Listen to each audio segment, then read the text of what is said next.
रहे हैं news ABP, सबसे पहले सबसे तेज खबर। उत्तर प्रदेश बलिया से श्री हनुमत प्राण प्रतिष्ठात्मक महायज्ञ का भव्य के समापन पर विशाल भंडारा आयोजित। अब खबर विस्तार से। उत्तर प्रदेश बलिया जिले में रेवती ब्लॉक के अंतर्गत ग्राम सभा जगदीशपुर में श्री हनुमत प्राण प्रतिष्ठात्मक महायज्ञ का भव्य समापन पर विशाल भंडारा आयोजित। शिव शंकर राजभर ग्राम प्रधान ने बताया कि यह महायज्ञ से गांव-गांव के आसपास के लोग को संतना मिल जाती है। महायज्ञ से अच्छे फल प्राप्त होते हैं, इससे भूत प्रेत दूर हो जाते हैं। उत्तर प्रदेश बलिया से सुरेंद्र गुप्ता की रिपोर्ट, न्यूज़ एबीपी से। सीताराम, हम राजीव रंजन जी महाराज हैं। ये हनुमत प्राण प्रतिष्ठा यज्ञ 26 तारीख से चल रहा है। कहाँ पर चल रहा है बाबा? ये जगदीशपुर बाबा के डेरा के नाम से, सहतवार के नाम से जाना जाता है। तो यह यज्ञ करीब तैयारी 3 महीना से चल रहा है। हनुमान जी की प्रतिष्ठा भी था। तो 26 तारीख को बड़े ही धूमधाम के साथ शोभा यात्रा निकाला गया, जो हम लोग पचरुखिया गंगा तट पे गए थे। और यहाँ के जनता बड़ी श्रद्धालु है, बड़ी कृपालु हैं। बड़ी भीड़ था, करीब हज़ारों की संख्या में लोग पैदल गए थे यहाँ से, और बड़ी ही भक्तिमय था। सब लोग हाथी घोड़े के साथ यहाँ पचरुखिया तक हम लोग गए थे। और आज पूर्णाहुति है, बड़ी ही भव्य तरीके से भंडारे की भी तैयारी की गई है यज्ञ की। और हनुमान जी का यज्ञ है। यज्ञ से देखिए हमारे जीवन के संपूर्ण जो पाप होते हैं नष्ट हो जाते हैं। और यज्ञ से जहाँ तक यज्ञ का धुआं निकलता है, हवन का धुआं निकलता है, वहाँ तक का वातावरण शांत हो जाता है।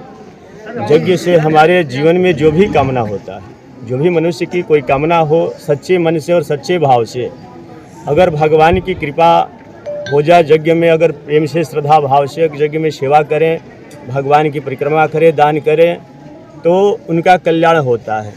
देखिए राजा दशरथ जी का कोई संतान नहीं था, तो अनेकों महात्माओं से दशरथ जी गए, मिले।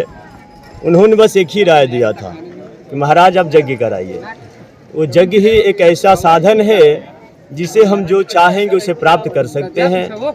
और यही साधन भगवान ने संतों के माध्यम से समाज कल्याण के लिए, किस प्रकार से समाज का कल्याण होगा, तो संतों के माध्यम से, संतों के भेज करके। क्योंकि पहले के जो यज्ञ होता था, राजा महाराजा यज्ञ कराते थे। और अब भगवान ने कहा कि भाई राजा महाराजा कराते हैं और सबका कल्याण कैसे होगा। इस प्रकार से संतों ने कहा एक सात्विक यज्ञ, सबसे सबको मिला जुला करके यज्ञ हो, ये सात्विक यज्ञ। तो यह यज्ञ सात्विक यज्ञ है, हनुमत प्राण प्रतिष्ठात्मक यज्ञ है। हनुमान जी का प्रतिष्ठा था यहाँ पे, और बड़े यहाँ के लोग श्रद्धालु हैं, बड़ी मेहनत किए हैं। जी जी, बड़ी मेहनत किए हैं। इस यज्ञ से क्या असर हुआ, क्या कहेंगे आप?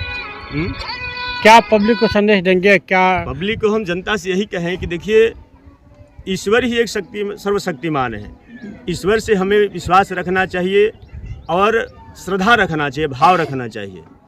अगर हम भाव प्रेम से रखते हैं, भगवान से प्रेम करते हैं, तो भगवान हमारी मनोकामनाएं पूर्ण करेंगे। बड़े से बड़े सबसे पहले हम इस गांव में आए थे तो प्रधान जी मिले, और प्रधान जी से हमने कहा था महाराज यहाँ हम यही करना चाहते हैं।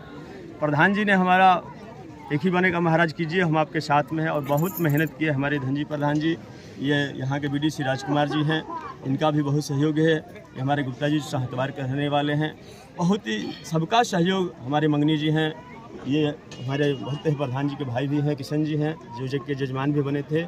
मतलब यहाँ के लोगों का इतना स्नेह मिला, हमें इतना स्नेह मिला कि हम यहाँ से जाने की इच्छा, हम करीब यहाँ 3-4 महीना से हैं। हमें लगा नहीं कि 3 महीना कब बीत गया, पता नहीं चला कि 3 महीना कब बीत गया। लगा ऐसा कि अभी 3 ही दिन हुआ। बहुत स्नेह मिला है प्रधान जी का, राजकुमार जी, इस गांव के सभी लोगों का बहुत बड़ा स्नेह है। और ऐसे ही हम इन गांव के सब लोगों से निवेदन करेंगे, ऐसे ही स्नेह बना के रखें, प्रेम बना के रखें। और भगवान से प्रार्थना करेंगे, हनुमान जी से प्रार्थना करें कि हनुमान जी इस गांव के ऊपर, प्रधान जी को, सबके ऊपर बड़ी कृपा बरसाए रखें। जिस प्रकार ये लोग प्रेम के साथ इस यज्ञ में लगे हैं, इसी प्रकार पूरा जीवन प्रेम पूर्वक रहे इस गांव में, और गांव की तरक्की हो, गांव का नाम हो, जगदीशपुर जिला में एक जाना जाए, इसमें इसकी पहचान हो। ये हमारे प्रधान जी हैं, संजय राजभर है, जो ग्राम पंचायत जगदीशपुर के प्रधान प्रतिनिधि हैं। लगातार 2 बार प्रधान रहे हैं। बाबा के देन से हमारा जग में बहुत पूरा गांव का सहयोग हुआ, अगल बगल सब गांव वाले लोग हम लोग को बहुत सहयोग किए और उस सहयोग से बहुत बड़ा भंडारा होने जा रहा है। यज्ञ का उद्घाटन जो हुआ बहुत अच्छा से हुआ और बहुत सब अगल बगल के गांव से जजमान बहुत अच्छे से बने और बहुत यहाँ सहयोग दिए, अपना दान भी दिए और दशहरा बाबा के भी सहयोग किए। और इस सहयोग आज से इस यज्ञ से क्या आपको प्राप्ति हुई आप लोगों की? इस यज्ञ से हमें यही प्राप्त हुआ कि हमारे गांव का अगल बगल का शुद्धिकरण हो गया और इस गांव जवार का जो दुख दरिद्र है वो भग गया सर। आप मन की शांति है आप लोगों की? पूरा गांव की शांति है और हमारे अंदर तो इतना शांति है कि बाबा से मैं आशीर्वाद मांगूंगा कि हर साल भगवान करे कि ऐसा यज्ञ होते रहे हमारे गांव में। ठीक है।